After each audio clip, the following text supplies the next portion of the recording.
Gnosis is the common Greek noun for knowledge. It generally signifies a dualistic knowledge in the sense of mystical enlightenment or insight. Gnosis taught the deliverance of man from the constraints of earthly existence through insight into an essential relationship as soul or spirit, with a supramundane place of freedom. The term is used in the context of ancient religions and philosophies, aspects of Judeo-Christian beliefs, particularly to the ideas that emerged during early Christian and Greco-Roman interaction during the 2nd century. Etymology: Gnosis is a feminine Greek noun, which means knowledge. It is often used for personal knowledge compared with intellectual knowledge, as with the French connaître compared with savoir, or the German kennen rather than wissen. In Latin they simply drop the Greek g, and gno becomes know, as in gnosco, meaning to know, and noscentia, meaning knowledge, and notus,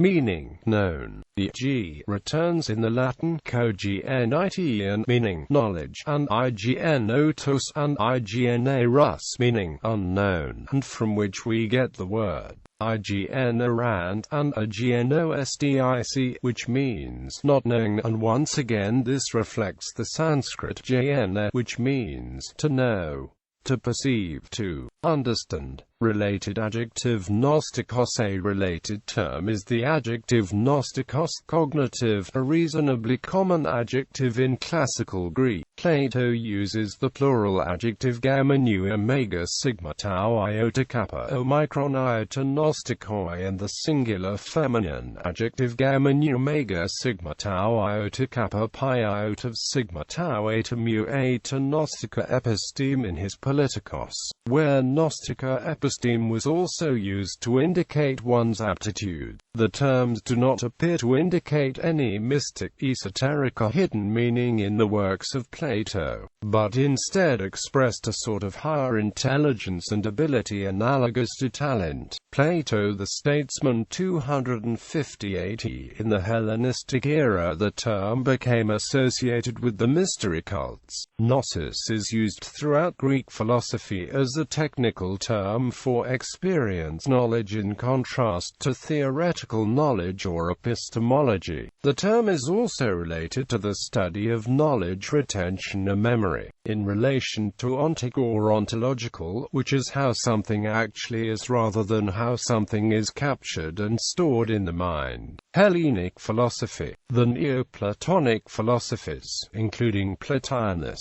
rejected the Gnostics as being un-Hellenistic and anti-Plato due to the vilification of Plato's creator of the universe, arriving at dystheism as the solution to the problem of evil, taking all the truths over from Plato. Plotinus did express that gnosis, via contemplation, was the highest goal of the philosopher toward gnosis.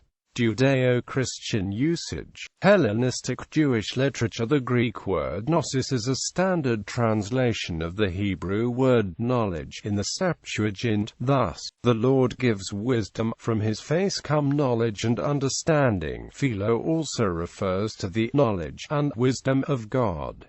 New Testament. Paul distinguishes knowledge and knowledge falsely sikul. This last phrase is the origin of the title of the book by Irenaeus on the detection and overthrow of false knowledge, that contains the adjective gnostikos, which is the source for the 17th century English term Gnosticism. In the writings of the Greek fathers, the fathers of early Christianity used the word knowledge in the New Testament to mean spiritual knowledge, a specific knowledge of the divine. This positive usage was to contrast it with how Gnostic sectarians used the word. This positive use carried over from Hellenic philosophy into Greek orthodoxy as a critical characteristic of ascetic practices. Through Street. Clement of Alexandria, Irenaeus, Hippolytus of Rome, Hegesippus, and Origen. Cardiognosis from Eastern Christianity. Related to the tradition of the Starets and in Roman Catholic theology is the view that only God knows the condition of one's relationship with God. The Gnostic sects. Among the Gnostics,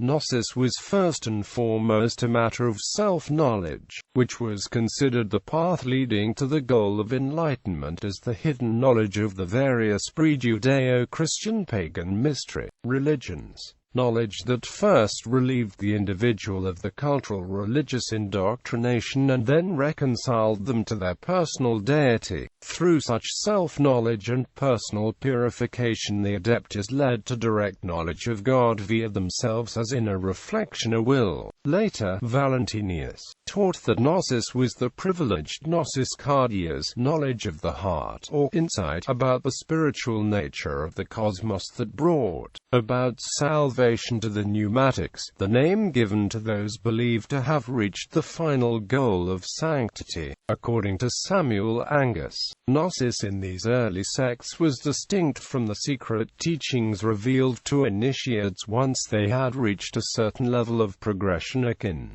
to arcanum. Rather, these teachings were paths to obtain gnosis, or ineffability, a quality of realization common to many, if not most, esoteric traditions. See also Young on the difference between sign and symbol. Gnosis from this perspective being analogous to the same meaning as the words occult and arcana. Arcanum is knowledge akin to prognostication derived by the various systems used to obtain foreknowledge from the fates of fate. The Gnostics in the early Christian era. In the formation of Christianity, various sectarian groups, labeled Gnostics by their opponents, emphasized spiritual knowledge over faith in the teachings and traditions of the various communities of Christians. The Gnostics considered the most essential part of the process of salvation to be this personal knowledge, in contrast to faith as an outlook in the worldview along with faith in the ecclesiastical authority. They were regarded as heretics by the fathers of the early church due to teaching this type of authority rejection referred to as antinomianism. The knowledge of these Christian sectarian groups is contested by Orthodox Christian theology as speculative knowledge derived from religio-philosophical systems rather than knowledge derived from revelation coming from faith. Gnosis itself is and was obtained through understanding, at which one can arrive via inner experience or contemplation such as an internal epiphany. For example, for the various sectarian Gnostics, Gnosis was obtained as speculative gnosis,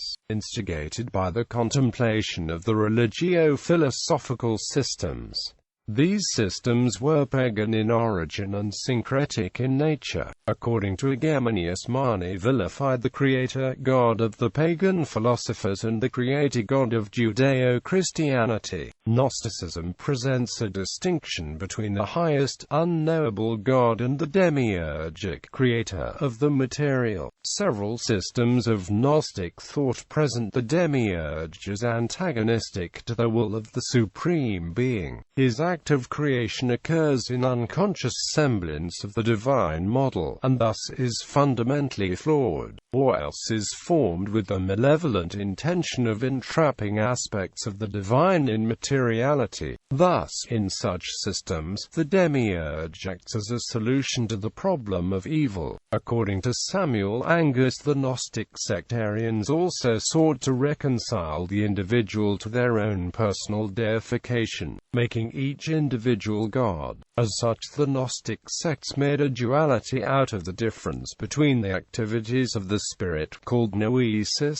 and those of faith. During the early formation of Christianity, church authorities exerted considerable amounts of energy attempting to weed out what were considered to be false doctrines. The Gnostics held views which were incompatible with the emerging anti-Nicene community. Among Christian heresiologists, the concept of false gnosis was used to denote different pagan, Jewish or Christian belief systems and the various teachings of what was deemed religio-philosophical systems of knowledge, as opposed to authentic gnosis. The sectarians used gnosis as secret, hidden knowledge to reject the traditions of the established community or church. The authorities throughout the community criticized this antinomianism as inconsistent with with the community's teachings. Hence sectarians and followers of Gnosticism were first rejected by the Jewish communities of the Mediterranean, then by the Christian communities, and finally by the late Hellenistic philosophical communities.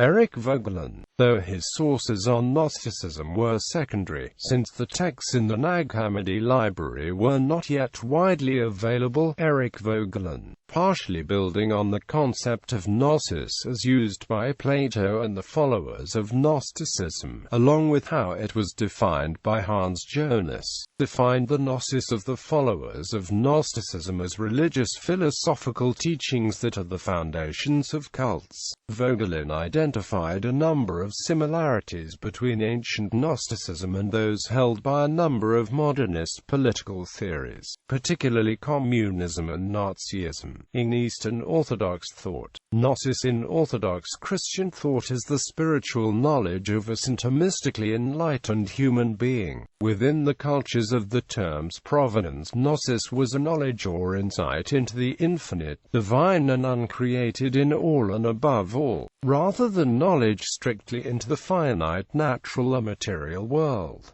Gnosis is a transcendental as well as mature understanding. It indicates direct spiritual experiential knowledge and intuitive knowledge, mystic rather than that from rational or reasoned thinking. Gnosis itself is obtained through understanding, at which one can arrive via inner experience or contemplation, such as an internal epiphany or intuition, and external epiphany such as the theophany. In the Philokalia it is emphasized that such knowledge is not secret knowledge but rather a maturing, transcendent form of knowledge derived from contemplation. Since knowledge cannot truly be derived from knowledge, but rather knowledge can only be derived from theoria or experience, knowledge thus plays an important role in relation to theosis and theoria. Gnosis, as the proper use of the spiritual or noetic faculty, plays an important role in Orthodox Christian theology. Its importance in the economy of salvation is discussed periodically in the Philokalia, whereas direct, personal knowledge of God it is distinguished from ordinary epistemological knowledge.